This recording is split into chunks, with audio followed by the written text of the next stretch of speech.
Kwa majina naitwa Eululo Esther, the Director Limitless Stock Organization. Siku ya leo tumekuwa na a pre-state address meeting. Tunataka tujue vijana wetu wanatarajia nini kulingana na ile address yenye our president will be making come on Thursday. Ni mambo mingi tumekuwa tukifanya kulingana na operation of the Ajira Digital Centers and the county polytechnics within Kakamega County. There's a research we did. So we've been here just to get to know from it. Before our president said vijana watapata kazi kupitia hiyo Ajira Digital, and now tunataka tujue come Thursday anatupromise nini.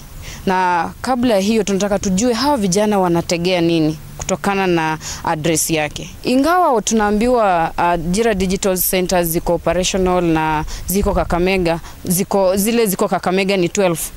We only have few that are operational, and in those few tuko tuna utapata ni laptops 2 zenye zinatumika peke yake. Now vijana hapa wanauliza wao wamekuwa katika hii county for some time, lakini hawajawezewa kujua hizo Ajira Digital Centers ziko wapi na hata Ajira Digital yenyewe ni nini. Kwa hivyo wana mapendekezo ambayo wameweza kutupatia siku ya leo ya kwamba wakati wana president ana address nation hiyo Thursday aweze kutuambia ni vipi hiyo information itawafikia hata wale ambao wako pale kijijini na hawana hiyo ujumbe, na itakapowafikia wajue ya kwamba after training hizi kazi wanazipata. Transition from class to now job is another problem that we are having when it comes to Ajira Digital and village polytechnics. Kwa majina najulikana kama Henry. Nilikuwa na fursa kukuwa one of the researcher about the Ajira Hub, na kuna issues ambavyo tulikuja tukazipata kwa ground. Information about the hubs ilikuwa adimu sana, wengine hata hawakujua kwamba these centers zina exist kwa maeneo zao. Jambo la pili ilikuwa kwamba hata pale ambapo hizi centers zina exist, unapata ya kwamba vifaa vya utumizi katika hizo center resources ni chache sana, na hata unapata ya kwamba mwalimu ni mmoja kwa center. Jambo lingine ambalo tulipata ni ya kwamba unapata ya kwamba kuna center Ajira hubs ambazo hata unaambiwa ziko police station, lakini unapofika pale kwa ile police station unaambiwa kwamba unauliza OCS, unajua kwamba kuna jambo hili iko hapa, hii Ajira Hub iko hapa. Anakuambia hata hiyo ndio kitu msijaisikia na sijui kama iko na hata sijui ni nini. Kwa hivyo unapata kwamba yale yamekuwa changamoto, na kuna watu wameajiriwa ya kwamba ni walimu ama they are facilitators in those centers, lakini hazi exist na wanalipwa na ushuru ya mwananchi. Pia tulipata kwamba zingine zinasemwa ziko mpaka kwa chief camp. Sasa unapata kwamba katika chief camp, chief mwenyewe hata juu kitu kama iko. So hiyo ni jambo la kwanza ambao ningependa kwamba rais atakapokuwa ana address the nation lazima aizungumzia kwamba hizi Ajira centers pale ambapo wanasema zipo, 1 zipatikane, 2 zitolewe kwenye police station. Zile ambazo ziko katika eneo ya police station zitolewe ziwekwe pale ambapo hawa vijana wanaweza access. Jinsi tunavyojua uwezi ambia kijana ya kwamba Ajira Hub iko police station alafu una expect kijana aende police station anaenda kusoma. Kitu cha kwanza ambayo inakuja kwa akili ya mwananchi wa kawaida ni ya kwamba hapo katika police station naenda juu niko na makosa, labda wananitrick, wanataka kwenda kunishika. Kwa hivyo nafikiria kwamba jambo kama hiyo inatakana iangaziwe ili ikaweze kurekebishwa. Jambo lingine naweza ongea challenge ambao pia tulipata ni ya kwamba unapata hizi Ajira Hub ziko katika sub constituency ambazo ziko distance, like kama naweza sema Mumias. Jina unapata kwamba Mumias East, Mumias West wanategemea Ajira Hub ya Matungu. Sasa unapata watu kutoka Mumias East huko kote wanaenda Matungu, na hata information kupata kwamba kitu exist inakuwa imechukua muda, na hata inapelekea watu kutokufaidika na hizi Ajira Hub. Kwa hivyo ningependa pendekezo ni ya kwamba katika kama bado hatujafikia ward level, katika every sub county wacha tukue na Ajira Hub ambayo ina serve watu wa hiyo sub county. Isikuwa kwamba mtu anatoka sub county nyingine anaenda sub county nyingine. Kwa majina naitwa Ibrahim Karim Makoha, nikiwa Executive Director Western Community Development and Empowerment Center. Hii ndio organization ambayo imekuwa ina lead this research in Kakamega County. The young people are suggesting that all the Ajira hub should be decentralized and at least each ward to have one Ajira center.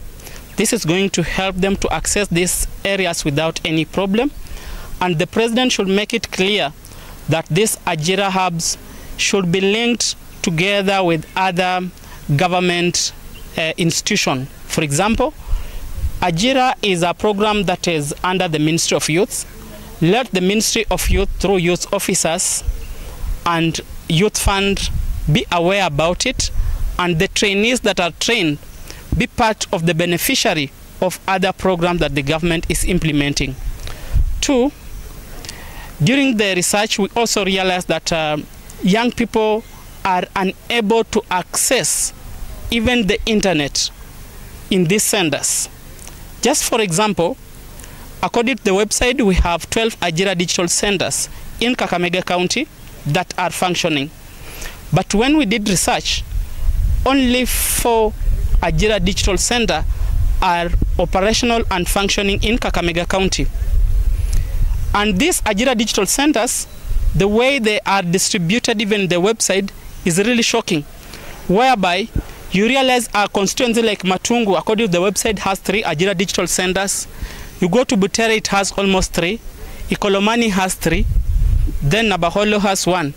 But I ask myself, which criteria did they use even to allocate these Ajira Digital Centers? Whereby in Kakamega County you have 12 sub-counties. And I expected if we have 12 Ajira Digital Centers, then each constituency should have at least 1, which is not the case. We expect that he will be able to address that Ajira Digital Hub to be at least decentralized in every sub-county.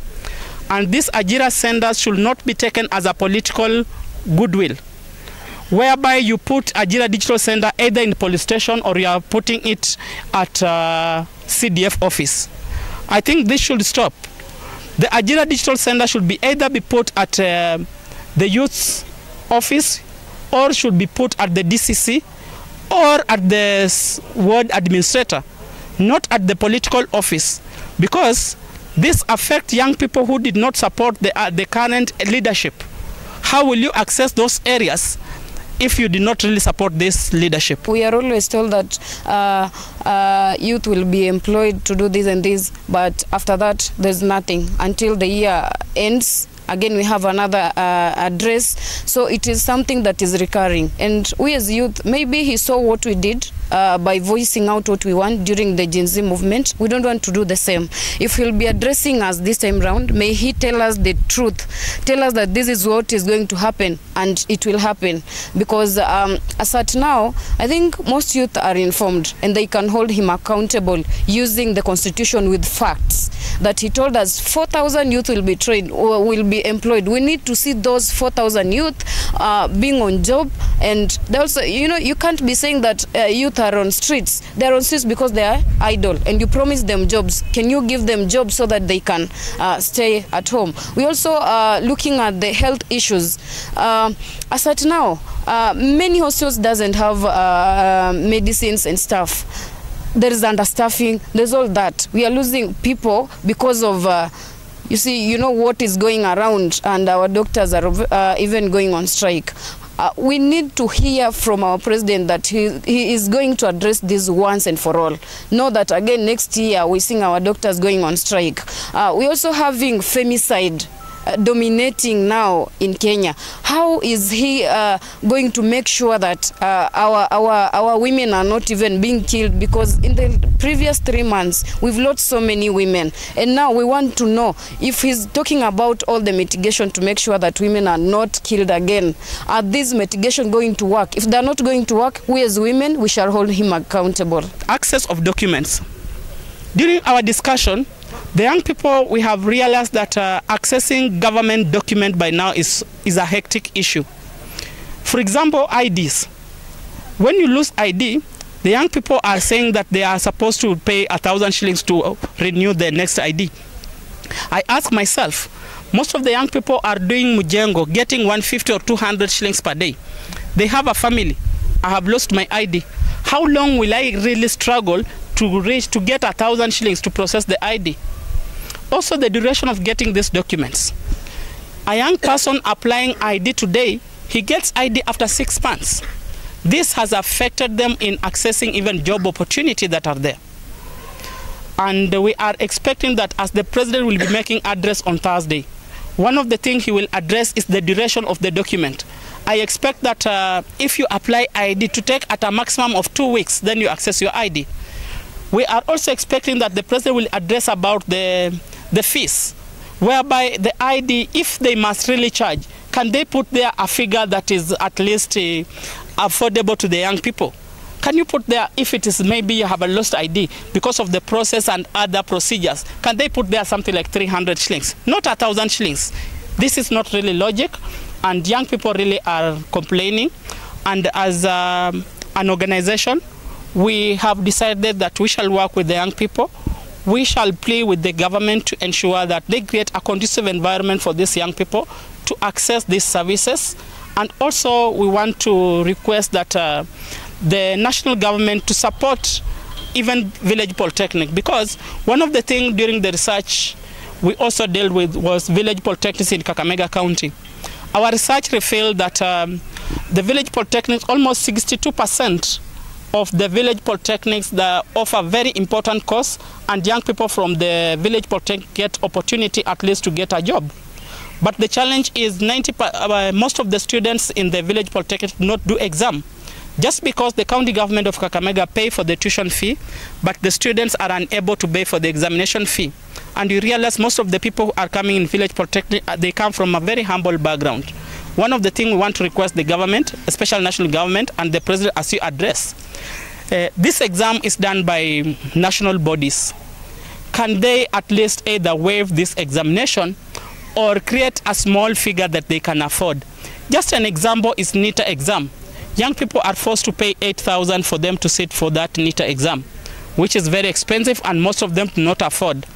2, we request also in the village polytechnic that the government to develop a way of mentorship program, whereby they should have, if it is intern, after a person has gone through the polytechnic, can he be given an intern program so that he can practice the skills that he has learned in this village polytechnic?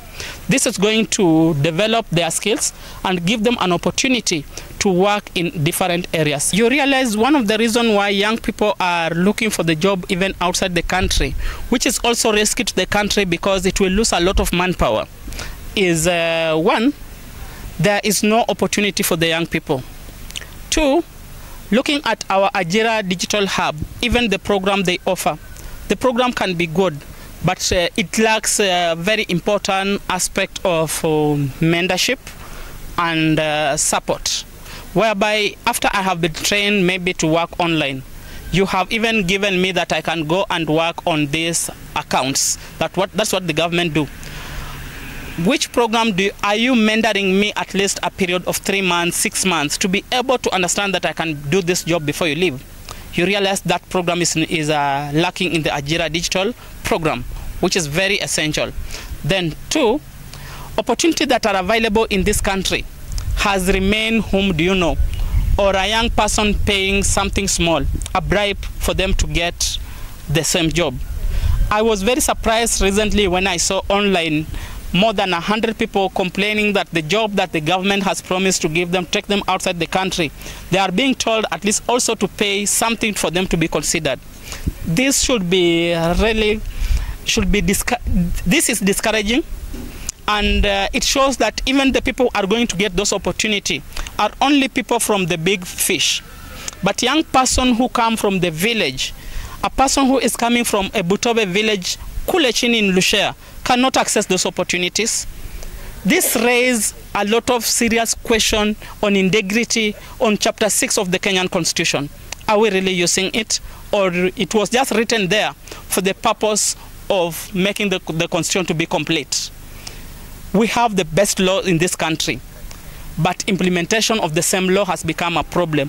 One of the things I'm expecting the president to address on issue of bribe on Thursday, I'm expecting that the president will develop measures that any government official who will be caught in bribe should either leave the service or the person should be apprehended immediately. Not the issue, I look at even what is happening in the government. Auditor General has given a report, a very good report of corruption. The same report is taken to the county assembly or is taken to the National Assembly. It's debated, voted for.